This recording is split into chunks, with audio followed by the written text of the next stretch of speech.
Hi யாழ், இந்த நாளுக்கிழமை வந்தாலே போதும் பூவோட ரேட்டு வந்து பார்த்திங்கன்னா சரசரன்னு அப்படியே மேலே ஏறிடுதுங்க. தங்கம் எப்படி ஒரு நாளைக்கு ஒரு ரேட்டு இருக்கிறது இல்லை, அப்படியே ஒரு நிமிஷத்துக்கு வந்து பார்த்திங்கன்னா ஒரு நாளைக்கு ஏறுது இல்லையா, அது மாதிரி பூவோட ரேட்டு வந்து பார்த்திங்கன்னா இந்த விசேஷ நாட்களில் அப்படி ஏறுது.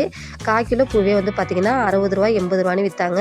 அதை வாங்கிட்டு நேராக வந்து பார்த்திங்கன்னா வீட்டுக்கு வந்து மதியம் லஞ்செல்லாம் வேலையெல்லாம் முடிச்சுட்டு சாப்பாடு வந்து பார்த்திங்கன்னா பிளாட்டுக்கு எடுத்துகிட்டு வந்துட்டோம். ஏன்னா அன்றைக்கி வந்து பார்த்திங்கன்னா வேலை நடந்துகிட்டு இருந்தது, தை அமாவாசை அன்னைக்கு.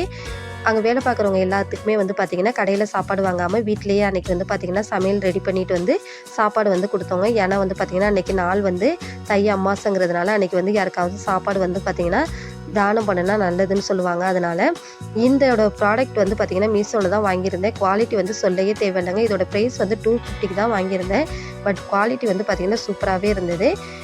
அதுக்கப்புறம் வந்து பார்த்திங்கன்னா கதவுக்கு வந்து பார்த்திங்கன்னா இடையிலலாம் வந்து பார்த்திங்கன்னா அந்த பிசுரெல்லாம் இருந்துச்சுல, அதெல்லாம் எடுத்துகிட்டு அதுக்கப்புறம் வந்து பார்த்திங்கன்னா வார்னிஷ் அடிக்கிறதுக்காக வந்து பார்த்திங்கன்னா ரெடி பண்ணிக்கிட்டு இருந்தாங்க. பொறுமையாக ரெடி பண்ணாங்க. எல்லாமே வந்து பார்த்திங்கன்னா சூப்பராக பண்ணி கொடுத்துருந்தாங்க. பிடிச்சிருந்தா லைக் பண்ணுங்கள், சப்போர்ட்